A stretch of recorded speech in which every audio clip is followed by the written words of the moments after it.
Hey guys, I just wanted to share my quick build for Barbarian for the beta test for Diablo 4. So, I've definitely seen a lot of people say that Barbarian seems pretty weak, and in some ways I do agree, right? But I think because it's the beta, there's still some unexplored options, and of course, this class, more than what I've seen, at least with Rogue from my gameplay experience, requires way more gearing and some lucky drops before you can start to call this class pretty good. Um, I would like to start with the skills first. A lot of people are running Frenzy Whirlwind, and I was in the beginning as well too, but it's something about the Fury generation from Flay that makes the build a little bit better, especially after you pop your shouts. One or two Flay, you have pretty much full Fury, and then you can just spin the win instead of having to do like Death by 1,000 cuts with Fury, with Frenzy. Um, so yeah, I just want to go over my build, and this is also for my personal future reference. If I decide to go with Barb again when the game comes out or anything like that, I'll at least have a guide for myself that I can look back on, understand why I made those choices, and then who knows, with the full game out, may not even go with any of this. But for right now, it's been melting. So 1 point in Flay. Flay is literally just our resource generator. But we are going to take Enhanced Flay for the vulnerability, and then the direct damage for the bleed.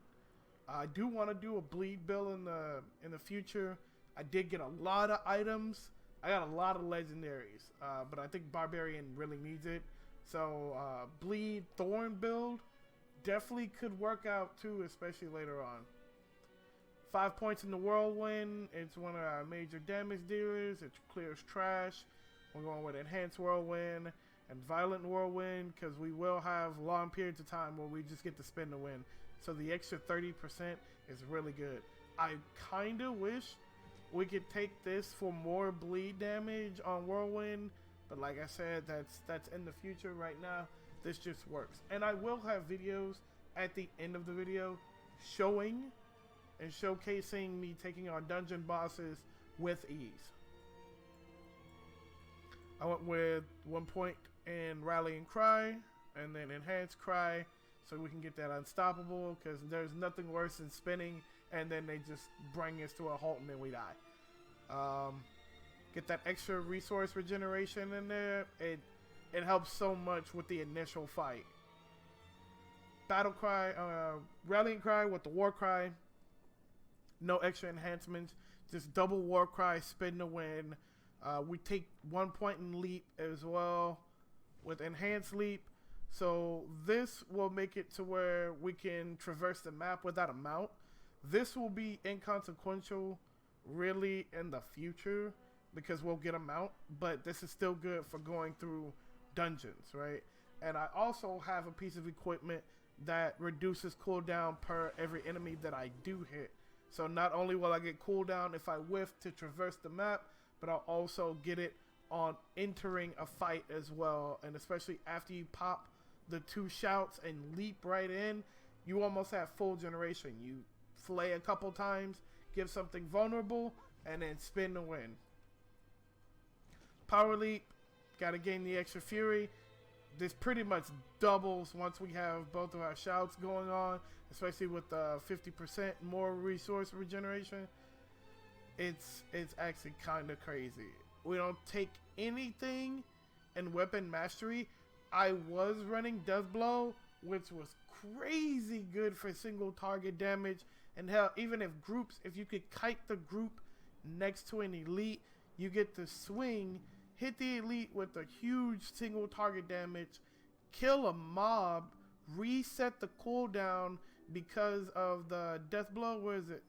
The one that says it resets every time you kill an enemy. Yeah, this is crazy too. But just doing that over and over again was crazy. Your bleed damage slows, that nice CC. and then do extra damage to those bleeding as well. So that's another reason why I would love to take Whirlwind with the bleed rune, because of stuff like this. But the other one is just better for now.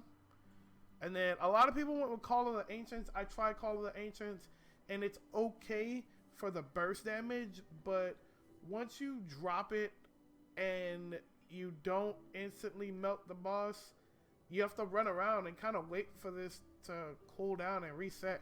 Whereas in what I went with, Wrath of the Berserker, it's still a good skill. It costs a little bit longer in cooldown, but the damage you get is insane. And since we have sustained damage, whenever this is up, we either pop it when we first go into the fight, survive, and then pop it again to finish the fight. It just works. The damage, everything. Now, I would be amiss if I didn't go over some of the lucky items that I got to drop. Some of them are core to the build. Some of them help with the damage. Some of them mitigate the survivability. But overall, this build has been working miracles. I've been slicing through the beta like butter. No problem with Den Mother when I went back with this build or any of that stuff like that. So, without further ado, let's go over it. I kind of want to go over the weapons first and then everything else, because these make a big difference. So, this having the damage while having barrier, there's so many items in the game right now that will give you barrier. I forgot which one is it. Yeah, damaging an elite grants you barrier. That means as soon as I start the fight, I get barrier, and then I have 46% increased damage, put along with Wrath of the Berserker, my rallying, and battle cries. It starts doing huge amounts of damage early on in the fight. This gives lucky hit. We're going to be using Leap and Whirlwind, and we have almost a 50% chance to summon an Ancient that does the same thing as us, and we can have it happen once every 5 seconds on lucky hit. I get it more times than what I probably should.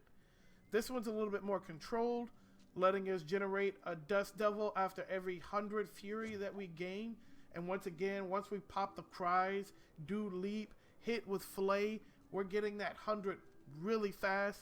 So we're only stopping to gain that momentum back, and then we just get a free Dust Devil.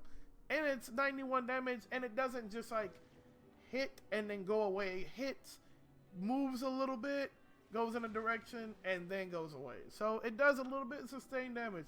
I've definitely had to kill bosses for me. Critical strikes with core skills increase your attack speed. This is exactly what Whirlwind wants. It wants the attacks per second. So with this, we don't have a way to buff critical damage necessarily, but we're hitting so many times that we're gonna get those criticals, and at the same time we're gonna get that attack speed. So this stuff really does help with Whirlwind doing meaningful damage inside of mobs easily, and good sustained damage to bosses. While berserking, you deal 64 damage every second you're surrounded by enemies. We're berserking all the time when we go into our major fight. This is just extra tick damage. Any extra damage against these bosses are greatly appreciated. Reduces the cooldown by leap. This is what I was talking about earlier, to the maximum of 9 seconds. So we're leaping pretty often, which is also giving us more mana as well. So if we don't feel like stopping to flay, and leap is up, which it should be if you're leaping into fresh crowds and then spinning, you're able to do this so often. This definitely helps with survivability. This magic bubble, I think they'll probably change how often this procs, only because I swear they take off like a sliver of my health and the bubble pops. I think I wanted to pop maybe around losing like 35% health versus like 20% health. I don't know, but nonetheless, the immunity in the beginning is great to have as soon as you start to get hurt. And the sustain from this is crazy too. And as you can see, we have the chip skulls for that nice life on death. With 13 on kill, it's definitely more than what you think. after swapping weapons, get fortified. This is more survivability, and we're swapping weapons pretty often. Since we're using the hammer for the whirlwind, we're using the slicing for the flay, and then we're using the double weapons for this. We're only doing this so we can proc that. I was earlier running a skill that says every 10 swaps, just go into berserking for a couple seconds, and that was okay, but it wasn't sustainable to keep running over stuff that kept me alive.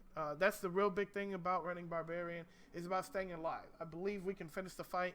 May not be as fast as Druid or Sorceress, but we can still finish the fight, and pretty comfortably too, especially since we just gear for survivability.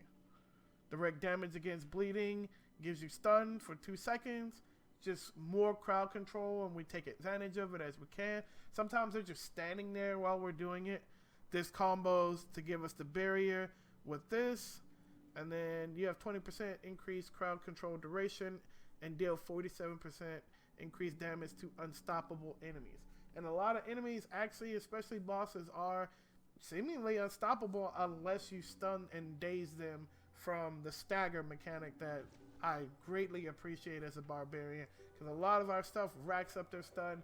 I'm stunning bosses at least twice in a fight, free damage, getting away with almost absolute murder. Yes, this is very gear dependent.